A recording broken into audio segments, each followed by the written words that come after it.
I think it's important that we refocus on what is at stake here in this investigation, in this matter.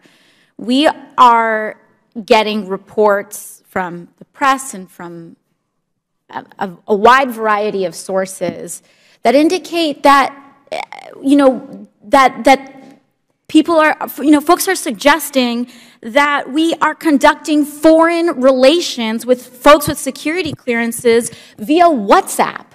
I mean, every day that we go on without getting to the bottom of this matter is a day that we are putting hundreds, if not potentially thousands of Americans at risk. I mean, really, what is next? Putting nuclear codes in Instagram DMs? This is ridiculous. We need to get to the bottom of this. And in order to do that, we have to issue subpoenas because people in this administration are not cooperating. And every day that there is an insecure line of communication that could be leaked, that could be hacked, that could be screenshotted without proper channels is a day that we are putting our national security at risk.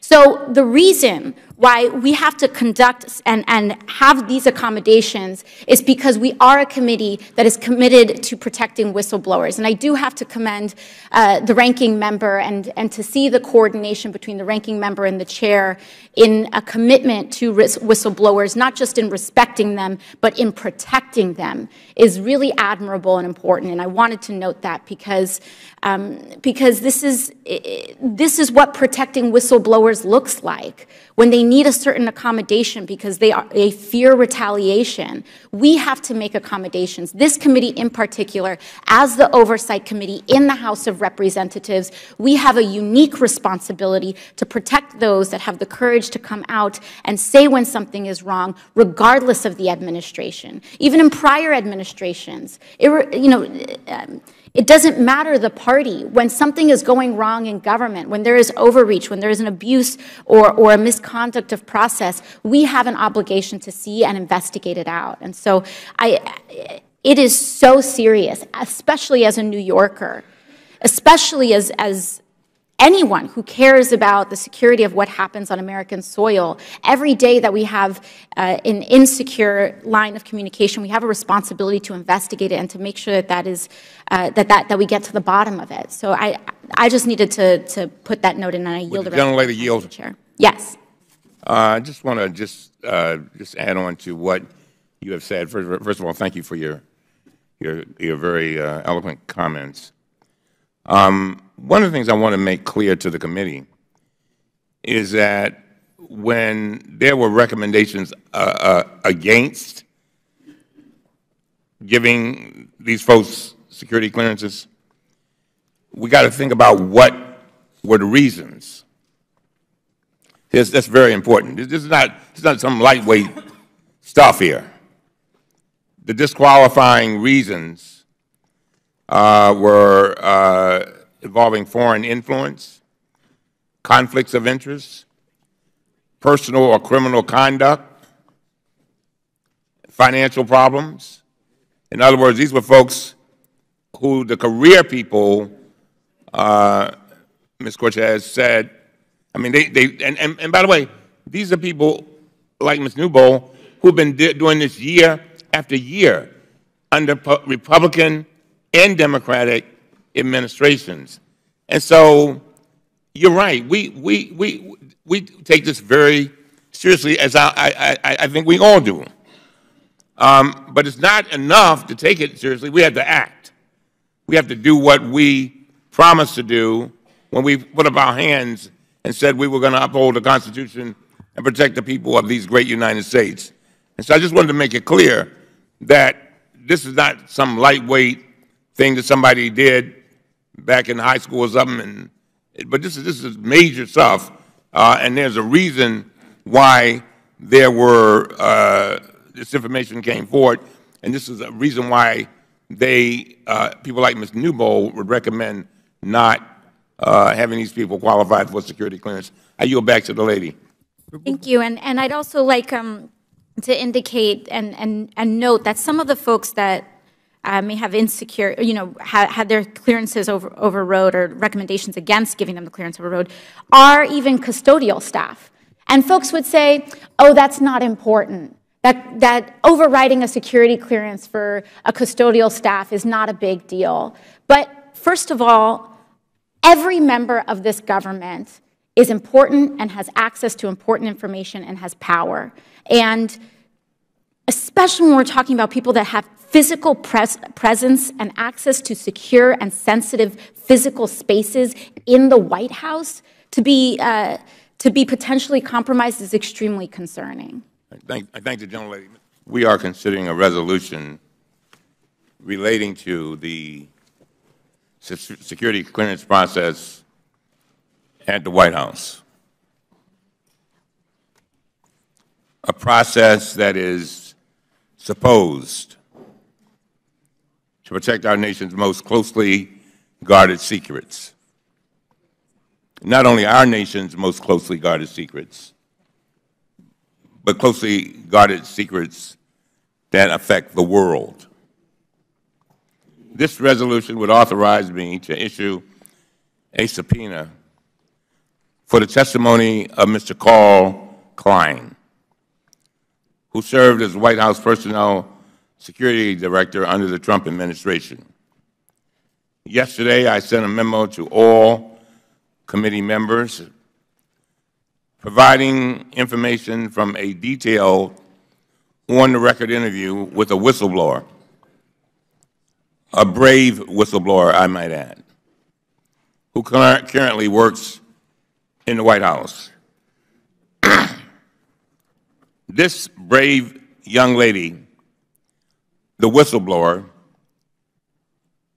Tricia Newbold, came forward at great personal risk to warn the Congress and the nation about the grave security risks she has been witnessing firsthand over the past 2 years. And she said during her interview with the committee staff, and I quote, and listen up, this is what she said: I would not be doing a service to myself, my country, or my children if I sat back knowing that the issues that we have could have impact on national security. End of quote.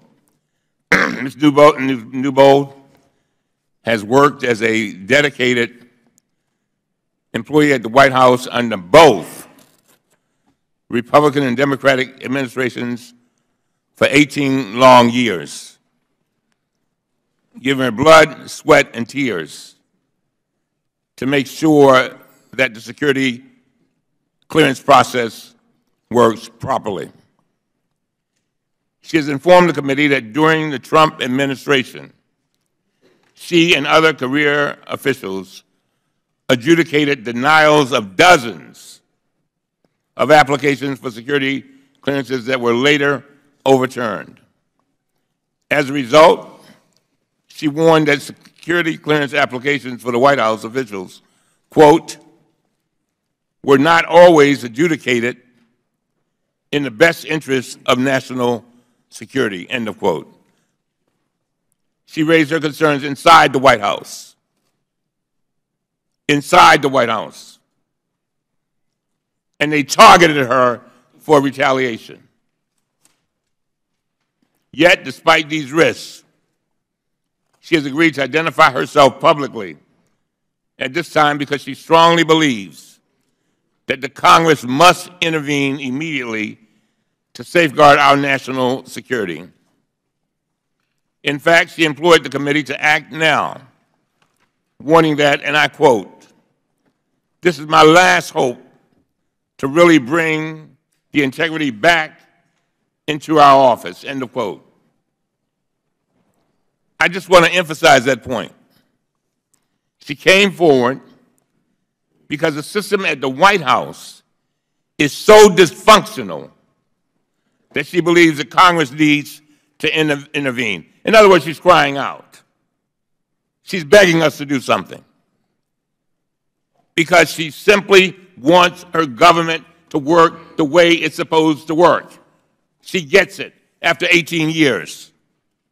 Ms. Newbold came forward out of concern for her country and national security. And she called on us to act, to do our jobs. She just said, just do your job. We do our job. She's done hers, to conduct credible, independent oversight. Now, with respect to Mr. Klein, we first asked the White House to interview, could we interview Mr. Klein back in January, along with everyone else in the security clearance office. You know what they said? No. Then the committee sent a letter directly to Mr. Klein in February. He responded. He never responded. Zilch. Then the committee sent a third letter in March explaining to Mr. Klein that if he did not respond, our next step was going to be a compulsory process. He never responded to that letter.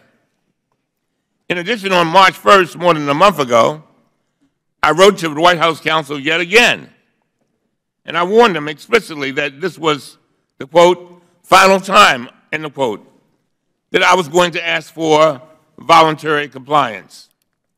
They still refused. To this day, they have not produced a single piece of paper or a single requested witness to this committee. It was not until yesterday, keep in mind, we started in January. It was not until yesterday, after the whistleblower's claims were made public, and less than 24 hours before today's subpoena vote, that we finally received last-minute letters from Mr. Klein's lawyer and the White House saying that he would voluntarily comply. But, and there is a big but here, but there's a catch. He will come in voluntarily, but he will not answer any of our questions about specific officials, about specific security violations, or about specific security clearance adjudications. Instead, he will only talk about general policies. This is clearly not sufficient, and he knows that. And so I strongly urge my colleagues to support this subpoena. The White House needs to understand that they cannot stonewall and stall this committee for months, and then just offer us a general information about their policies, not when there's such serious allegations of a risk to national security.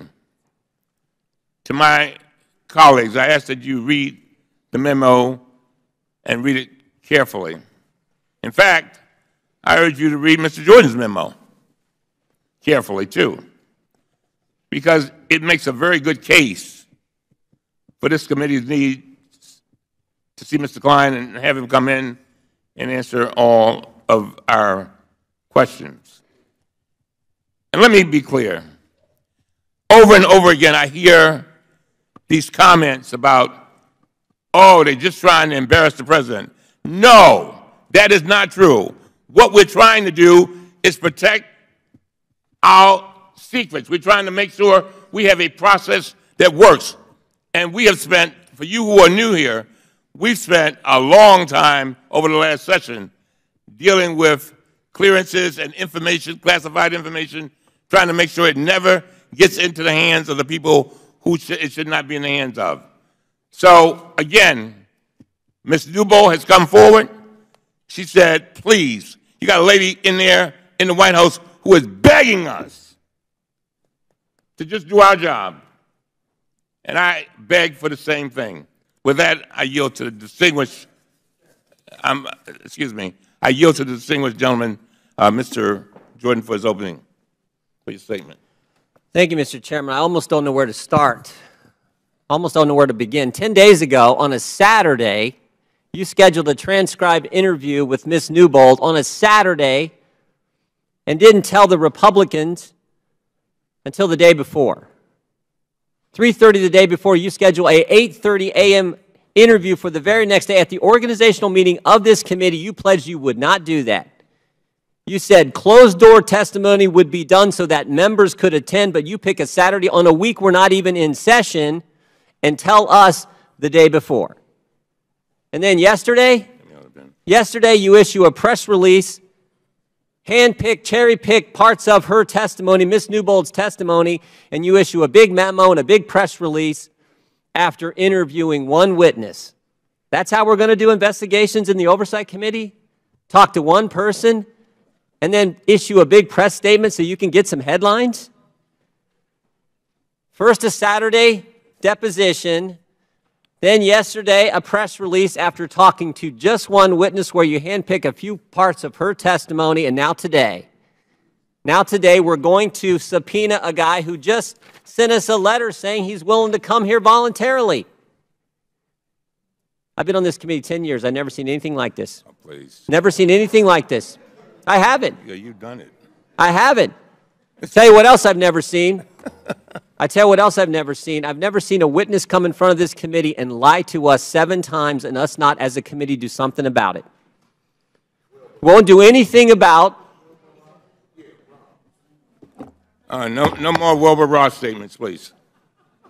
I'm sorry. We won't do anything about a guy who lied to us 7 times, but we'll schedule a deposition on a Saturday of a week we're not here, notify the minority the day before, do a press release yesterday after talking to just one witness, and then subpoena somebody who's already agreed to come voluntarily. That's how this committee is going to operate.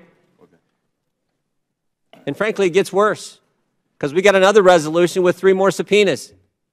3 more subpoenas, one to the Commerce Department for documents, one to the Justice Department for documents, and one to a witness who's already come and set for a transcribed interview, Mr. Gore. The Commerce Department has given us over 11,000 documents. Just 3 weeks ago, the Secretary of Commerce came here, Mr. Ross, 82-year-old Mr. Ross, came here and answered questions for over 6 hours. But that's not good enough. We're going to subpoena documents from Commerce, from Justice, and now subpoena Mr. Gore, who's already set for a transcribed interview. And why are we going to do that? Why are we going to do that? Because the Democrats want to interfere with the court case. 3 weeks from today, the Supreme Court's going to hear arguments about a simple question. On the census, should we ask people if they're citizens of this great country? The Democrats say no. Most Americans think we're already doing it because we are. But the Democrats want to interfere with the court case. And you know why we know they want to interfere in the court case, with the court case? Because they said so. A Democrat member of this committee said, we want to do all this because we want information, quote, that the courts can use. That is as wrong as it gets. So we can't take action for a guy who lied to us, their first big witness at their first announced big hearing. We can't take action as a committee for a guy who lied to us 7 times, but we're going to interfere with a court case because we want information to help us in this decision not to put a simple question on the census. This is wrong. I urge all members to oppose both resolutions, to oppose all these subpoenas. Let's have this committee operate the way it's supposed to. Let's do the kind of investigations we're supposed to and historically have done.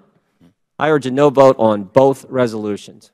And I would yield now to the gentleman from Tennessee. May I be recognized, Chairman? Thank you, Mr. Chairman. Mr. Chairman, I have a resolution that I'd like to introduce to the committee's immediate consideration. Mr. Chairman. He was out of time. May I be recognized, Mr. Chairman? Mr. Chairman? Look at this, it says 5 minutes.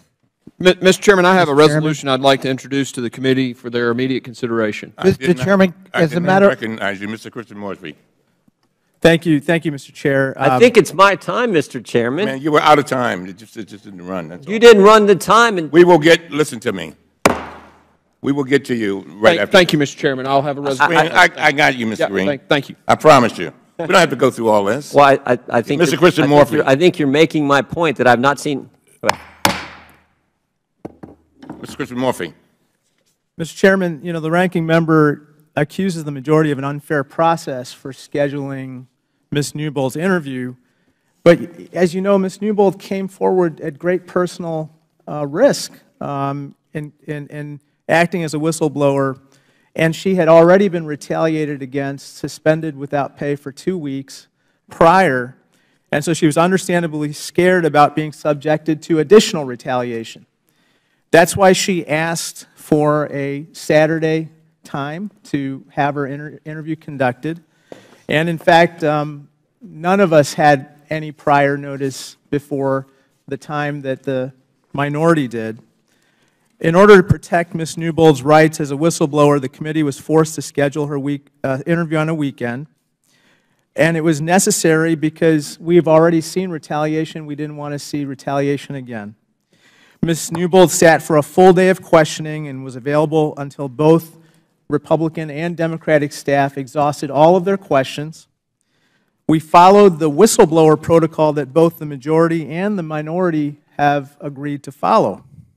But if the minority would like to have her come back, if they have further questions, I think that perhaps we should have her come back and perhaps we should have her testify in public. I yield back. Would the gentleman friend yield? Would my friend yield? Yes, sir. I thank my friend. I just want to say, you know, if we had had 8 years of generosity and consideration and civility and decency in how the then majority treated the minority and its rights, the gentleman from Ohio would have a point. But the hands on the other side of the aisle are anything but clean in this respect. They trampled over the rights of witnesses. They actually tried to deter testimony when it went astray from their point of view. In Fast and Furious, for example, about gun control. They declared unilaterally that somebody had forfeited her Fifth Amendment rights in ways that were abusive. And time again, they unilaterally issued subpoenas, including in our face, without any such discussion, without any right of such discussion. This chairman, Mr. Cummings, has bent over backwards to give an opportunity to have a discussion and to have your input heard, maybe to his own detriment. Because, as I predicted earlier, I feared that by extending a courtesy never extended to us, that it would be abused. And I think we are witnessing precisely that. And I'm going to say to my friend, the chairman, that at some point, I hope we reconsider the arrangement we entered into and that the chairman exercise the rights of his predecessors unilaterally to issue subpoenas as he feels investigations warrant. I yield to the chairman. I yield to the chairman. What? Oh, gentleman yield. Mr. Chair, just one other point which Mr. Jordan brought up, which is that Mr. Klein has, quote unquote, voluntarily agreed to come and cooperate with us, but he will not answer questions about specific allegations of breaches of the security clearance process, nor will he answer questions about whistleblower retaliation. He won't produce any documents. So what kind of cooperation is that, Mr. Chairman? I yield back. Will the gentleman yield for a question? Yield to me. Would you yield? Thank you. I don't want something hanging out here that is not clear. The ranking member talked about Ms. Newbold. I'm not going to let her be be victimized again. I'm not. This lady was scared. You hear me? She's scared. She's small in stature, and she's already seen what is going on in the White House. She was scared to death, and she was afraid, sadly, of our Republican colleagues. And she did not want, she wanted to be able to leave work on Friday and not be retaliated against before she left work. And so she wanted to have a short notice for the hearing. That's what happened. And I don't have any problem with trying to make sure that we work together to do these interviews. But I got to tell you, I am going to, and I will do it, and I've done it over and over again, and we have a history of doing it. I will protect whistleblowers, period. And I hope that we all can agree on that. All right?